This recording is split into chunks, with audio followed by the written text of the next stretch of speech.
Nako, at eto na naman, kumahol na naman ang ating attack dog mga kababayan. Bumanat, kumagat, kumahol na naman sa mga Duterte. Na simple lang sana ang sagot, pero kailangang bumanat.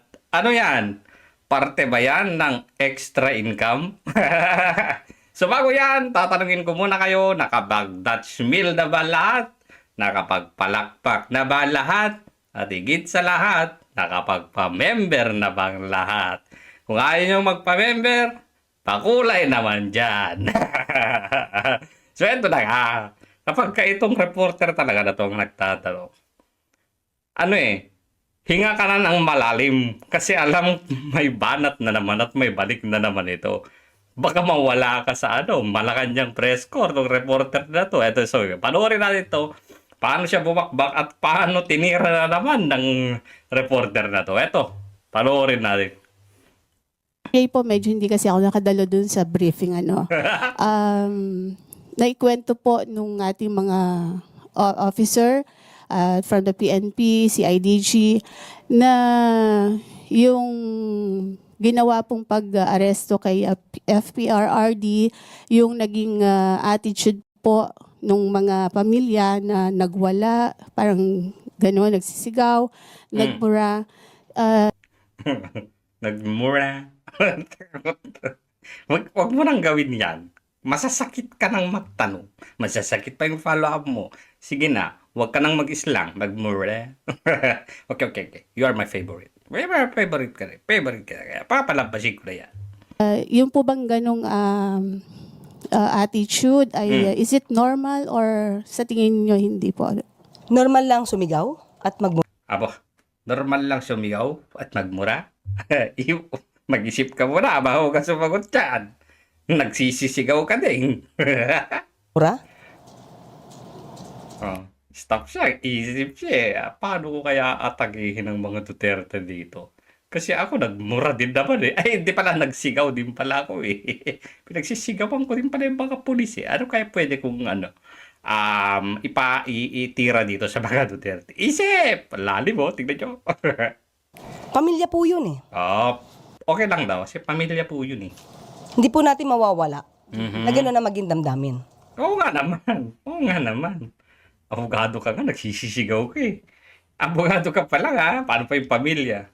Sige, ganda niyang sinabi niya dito. Okay na sana. Pero, Pero since ito may pero. Delegado na naman yan. May pero.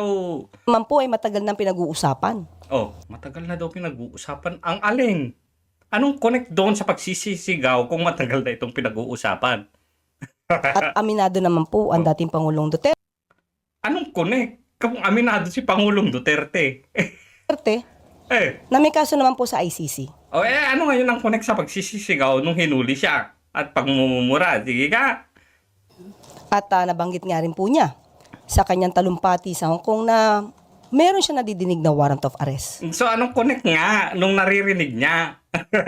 Ano ang connect? Ang tanong kung tama ba o mali yung ginawa nilang pagsisisigaw o pagmumura sa mga polis. Sabi po, okay lang, normal lang yan. Kasi pamilya yan eh. Pero, anong connect tong mga pinagsasabi mo ngayon? Walang ka-connect-connect, basura. Pati nga po si Senator Bato, inamin niya na mayroon. Anong connect naman ni Bato ngayon dito sa pagbubura nila? Anong connect? Anong connect kung alam ni Bato? Sige nga, anong connection? Wala. Makatira ka lang. Kaya hindi siya sumama sa Hong Kong. Oh.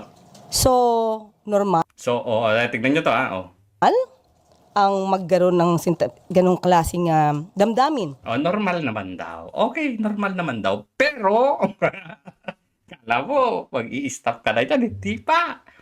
Hindi ka ba nakatira? Wala ka bang extra income pag hindi ka tumitira? Pero, tuloy mo, extra income na naman to. Malapit ng December.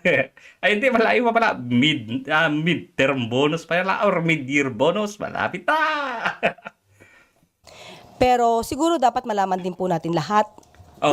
Ano ang kailangan nating malaman? Tingnan, sige. Hanggang sa inyong hangganan. So may hangganan pala. Paliwanag mo nga sa amin, Atty. Claire, kung ano yung hangganan. kung hanggang kailan pwedeng mag-react sa kapulisan. Sige, sige nga. Okay, sige. Paliwanag mo.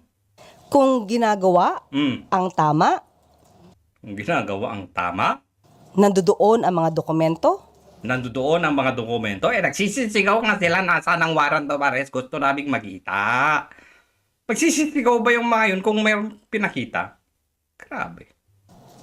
tingin ko dapat sumunod din tayo po sa batas. Iba po kasi Puro batas, sumunod sa batas, sumunod sa batas, sumunod sa batas. Parang pag parating sinasabi niya, sumunod naman tayo sa batas, sumunod tayo sa batas. Tama lahat yung ginawa nila, di ba? sitwasyon na hinuli ka, pero wala kang ginawa, hindi ka caught in the act, or Doon na yan. Dinedepensa na niya yung sarili niya. Kasi alam nyo, yung kliyente niya, kung saan siya nagsisisigaw, hinuli daw na walang warrant. Eto na. Ba't sinisingit mo to? What's the connect? Anong connection? Sige nga, Attorney Claire, ano ba ang connection dun sa tanong? Kung tama ba o mali yung ginawa nilang pagmumura, pagsisigaw doon sa mga kapulisan, anong connect nito? In-associate mo na naman yung sarili mo eh. Naging vlogger ka na naman. walang warrant of arrest. Pero dito po lahat ay naipakita. May warrant of arrest, nandiyan po ang Interpol. Nagsisisigaw nga kung saan yung warrant, tinahanap nga. So, siguro mas maganda po kung naging kalmado rin ang mga kamag-anak po ni dating Pangulong Duterte. Maganda pala. Kalmado ka pala dapat. Na sa tingin mo ay kinikidnap na yung tatay mo, kinikidnap na yung asawa mo. Kalma. Kalma. Teka, wala palang nagpalipad. Bebe, kalma.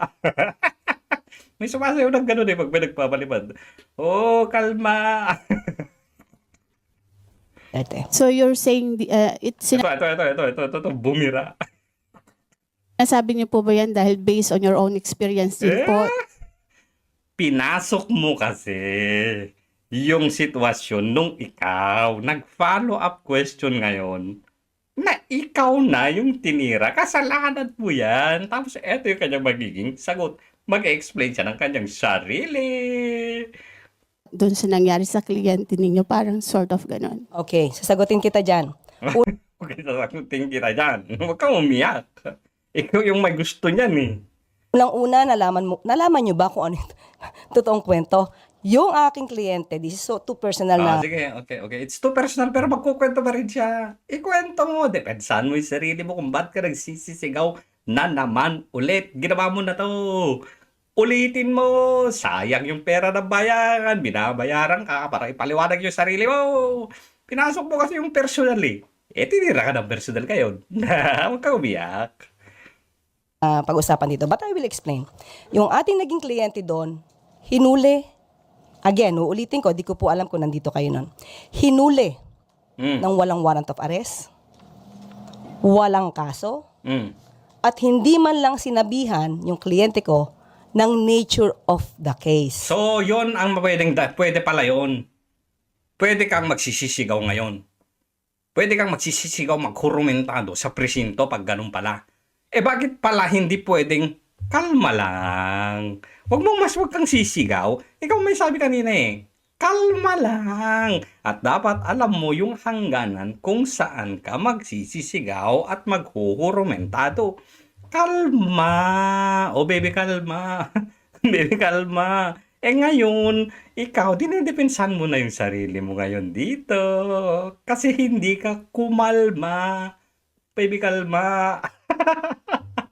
Reset. Ang sabi, confidential. What should the counsel react? Hindi mo kailangang magsisigaw. Paano daw siya dapat mag-react? Hindi ka... Kalma. Reset, basag na basag. Kaya nagpapaliwanag. How would the counsel react on that? Sige nga. Kailangan ba niyang nagsisisigaw doon sa presinto? Sige nga. Kailangan ba? Sige. Abogado ka lang nung kliyente mo. Pamilya ang pinag-uusapan dito. Kanina nag-a-advise ka. Dapat alam nilang hangganan. Dapat kalma lang. Pero ikaw, kaya mo bang kumalma? Hindi mo kayang kumalma. Kinulong ka nga eh kasi hugurumentado ka na dun eh. Ikaw na yung nagsisisigaw doon. Ikaw pa yung nagkaso doon sa mga pulis. Galing. Palakpakan naman dyan. Pamember naman kayo dyan. Palipad naman dyan. Extra income naman dyan. Situation Mm. of the former President Duterte, Mm. it's different from the case that I handled. Yes, it's different. Kahit anong sitwasyon pa yan. Pero dapat kalma lang. Kalma. Baby, kalma. There were violations committed by the police officers Oh. during that time, that's 2015. They are thinking also that the policeman have violated laws and procedures. So, okay lang pala na magwala. Di ba? Pero huwag ka. Kalma. Baby, kalma. But in this case, Mm. all the documents, all the legalities, Mm. nobody can question that. Except Sabi nyo lang yan. Kwento nyo yan eh. Wala daw makakapag-ano ha. Wala daw makakapag-ano. Sabi niya. Ingatan nyo. officers during that time, that's 2015. But in this case, all the documents, all the legalities, Mm. nobody can question that. Nobody can question. Pero, Except maybe if they can use that for as a defense. so meron pala. Kala ko ba sabi mo walang makakapag-question. Pero meron pala. May except pala. Ano ba yan? Tuloy. In their case. Hmm. Thank you. Nga wala na. So, napakasimple sana no, ng sagot dito. Ang sagot niya sana dito ay ganito. Natural lang po sa pamilya ang mag-react ng ganon. Kahit sino naman po na nasa sitwasyon, kung huhuliin yung mahal nila sa buhay, natural lamang po yun. Na ganun talaga. Naiintindihan po namin yon, yung mga ganung mga sitwasyon. Normal lang po talaga. Lalong-lalo na kapamilya niya yung mga yon. Tapos sana yung usapan, pero kung saan-saan ka pa pumunta, saan-saan ka pa umatake, saang-saang anggulo ka pa bumirada, ayan, binira ka ng personal, kinailangan mong magpaliwanag kayo ng personal. Sayang na naman yung binayad sa'yo ng taong bayan. Ang ginawa mo, umatake ka ng personal, dinepensahan mo yung sarili mo na personal. Buwiset.